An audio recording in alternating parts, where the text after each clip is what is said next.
어제 영상 마지막에 말씀드렸죠. 이란 종전보도 확인이면 더 가고 부정이면 되돌린다고요. 트럼프가 한국 시간으로 오늘 오전 10시 대국민 연설을 했습니다. 결론부터 말씀드릴게요. 종전 시점을 안 줬습니다. 오히려 에너지 시설 타격을 계속할 수 있다고 했는데요. 시장은 바로 반응했죠. 브렌트유가 6.3% 뛰어서 107달러 49센트까지 올라갔습니다. 코스피는 4.5% 빠졌어요. 하루 만에 어제 반등은 반납했습니다. 여러분의 계좌가 지금 이 흐름 위에 있습니다. 이거 모르고 내일장 들어가시면 곤란하겠죠? 안녕하세요. 나나의 시선 나나입니다. 투자에 관심 있는 분들이라면 알아야 할 것들부터 글로벌 동향까지 최신 데이터로 가득 담았습니다. 영상 끝까지 보실 분들을 위해 체크리스트도 준비했으니 채널 고정해주세요. 오늘의 핵심 질문은 이거예요.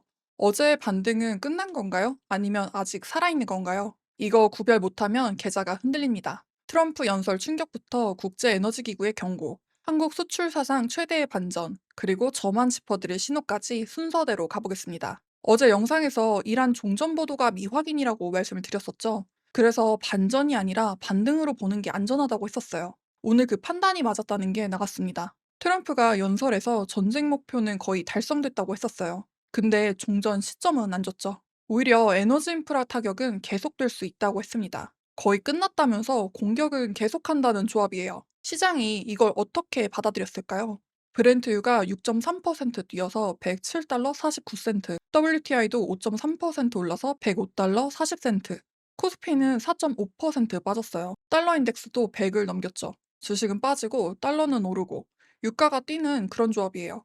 이 조합이 왜 무서운지를 아셔야 하는데요. 주식이 빠지면서 달러가 오르고 유가도 오르는 건 전형적인 스태그플레이션형 반응이에요. 쉽게 말하면 경기는 안 좋아지는데 물가는 올라간다를 시장이 가격에 반영하기 시작한 겁니다. 어제 체크리스트에서 이란 종전 언급이 공식 확인이면 더 가고 부정이면 되돌린다고 말씀드렸는데 부정까진 아니어도 시장이 원한 건 명확한 끝이었거든요. 그게 없었던 거죠. 그런데 유가가 오르는 이유는 트럼프의 발언만이 아니에요. 국제에너지기구에서 진짜 소름 돋는 경고가 나왔습니다. 이걸 보시면 왜 유럽이 떨고 있는지를 알게 돼요. 여기 좀 무겁습니다.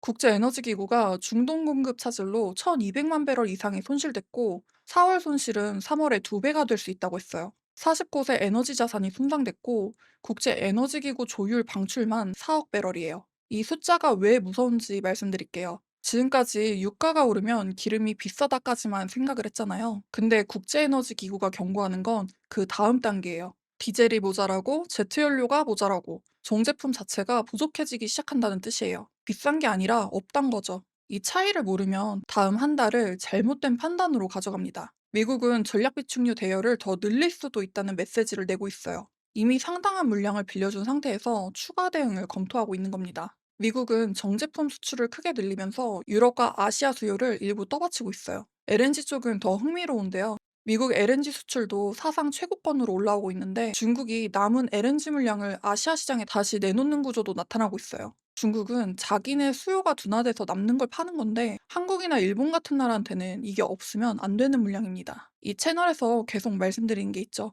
기름값이 올라가면 물가가 오르고, 물가가 올라가면 금리를 못 내리고, 금리를 못 내리면 성장주가 눌린다고요. 지금 그 연결고리가 실물 데이터로 돌아가기 시작한 거예요.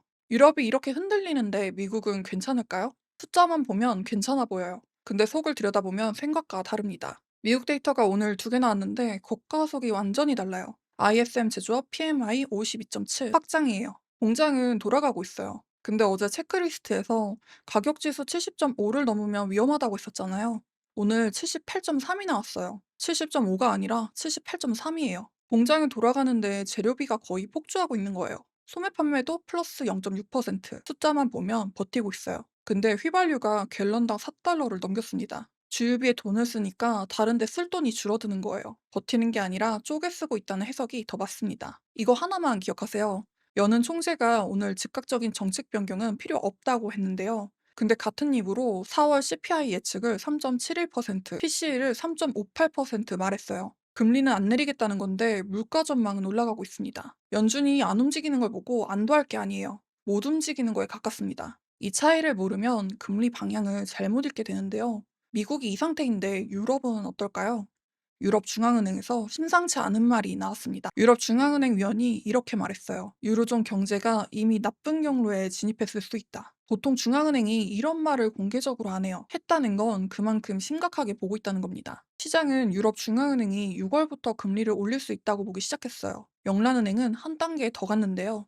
전쟁이 금융안정 리스크를 키웠다고 공식 경고했습니다. 여기서 진짜 주목해야 할 건 영란은행이 지목한 게 유가가 비싸다가 아니라는 거예요. 정부 채권, 사모신용, 그리고 미국 AI 기업의 높은 밸류에이션까지 금융안정 리스크로 같이 묶었어요. 공급 충격이 에너지에서 금융 시스템 내부로 번질 수 있다는 공식 경고가 나온 겁니다. 그리고 이건 뉴스에서 잘 안 다루는 내용인데 제가 신경 쓰이는 부분이 또 있습니다. 영국에서는 이미 상당수 모기지 상품이 시장에서 사라졌고요. 식품 물가가 연말까지 9에서 10%갈 수 있다는 경고가 나왔어요. 기존 전망은 3.2%였거든요. 이게 한번 터지면 생각보다 깊은 상처처럼 시장이 한 번 더 흔들릴 수 있습니다. 유럽이 이렇게 무거운데 한국은 좀 다른 숫자가 나왔어요. 근데 이것도 속을 보면 다릅니다. 한국 3월 수출이 사상 최대를 찍었습니다. 48% 증가로 861억 달러인데요. 반도체만 328억 달러로 역대 최대입니다. 전년 대비 151%가 늘었어요.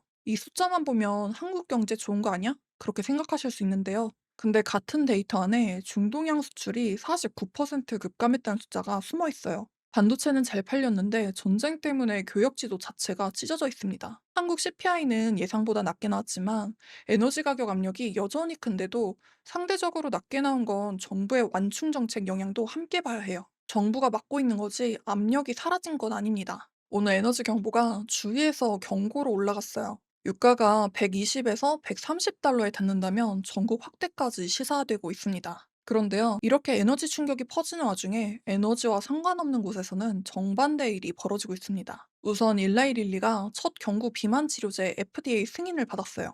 4월 6일 출시고 자기 부담 최저가로 월 149달러. 주사가 아니라 먹는 약이라는 게 핵심이에요. GLP-1 시장 경쟁에 제2막이 열린 거예요. 어제 다뤘던 삼천당제약 이슈와 직접 연결되는 뉴스입니다. 스페이스X는 비공개 IPO를 신청했죠. 밸류에이션이 1조 7,500억 달러 이상. 유가가 107달러이고 코스피가 4.5% 빠진 날인데 상장을 준비하고 있습니다. 에너지 충격과 상관없는 구조적 성장 자산은 이러한 특수한 환경에서도 자본을 빨아들이고 있는 거예요. 이거 하나만 기억하세요. 지금 시장은 전부 빠지는 장이 아니에요.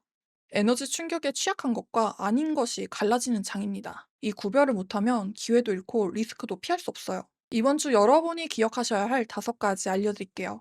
첫 번째, 트럼프 후속 발언을 보세요. 거의 끝났다면서 에너지 타격은 계속이라고 하고 있습니다. 동전 시점이 나오지 않는 한 시장은 방어적으로 남아있을 거예요. 두 번째, 유럽 정제품 수급을 보세요. 국제에너지기구가 4월 손실이 3월의 2배라고 했어요. 디젤과 제트연료 부족이 유럽 실물 경제를 직접 때릴 수 있습니다. 세 번째, 4월 3일 NFP를 보세요. 컨센서스는 약한 증가 쪽이고 전월도 부진했기 때문에 어느 쪽으로든 시장이 크게 흔들릴 수 있어요. 네 번째, 한국 에너지 경보 후속을 보세요. 경고 단계로 올라갔습니다. 유가가 120에서 130달러에 닿아버리면 전국 확대 가능성이 시사되고 있어요. 추경 집행 속도와 원유 수환 물량도 같이 봐야 합니다. 다섯 번째, 미 재무부가 사모신용 시장 관련 보험 규제 당국 회동을 추진하고 있어요. 2조 달러 규모의 시장입니다. 이게 공식 의제로 올라왔다는 건 개별 사례가 아니라 시스템 이슈로 보기 시작했다는 뜻이에요. 여기서 문제가 터지면 크레딧 스프레드가 벌어지면서 여러분이 들고 있는 주식 채권 전체에 할인 압력이 들어옵니다. 어제 말씀드렸죠? 이 반등이 진짜인지 확인하자고요. 오늘 트럼프 연설이 답을 줬습니다. 종전은 아직이에요. 브렌트유는 107달러 49센트로 다시 뛰었고 코스피는 4.5% 빠졌어요. 어젯밤 미국장은 트럼프 연설 전에 마감했기 때문에 이 충격이 아직 반영이 안 됐는데요. 오늘 밤 미국장이 열리면 그때가 진짜 시험대입니다. 그리고 같은 날 한국 수출은 사상 최대, 일라이릴리는 비만약 승인, 스페이스X는 IPO 준비 소식이 나왔죠. 전부 빠지는 장이 아니란 겁니다. 에너지 충격에 취약한 것과 아닌 것이 갈리고 있어요. 지금은 뭘 사야 하냐가 아니라 이걸 구별할 줄 아느냐가 먼저예요. 트럼프의 후속 발언, 유럽 정제품 수급, NFP 이 세 개가 다음 방향을 알려줄 겁니다. 오늘은 여기까지 시장을 살펴봤고요. 양질의 데이터를 제공해 드릴 수 있도록 구독, 좋아요, 알림 설정 부탁드릴게요. 여러분의 클릭이 저에게는 많은 힘이 됩니다. 내일도 꽉 찬 데이터로 찾아뵙겠습니다. 감사합니다.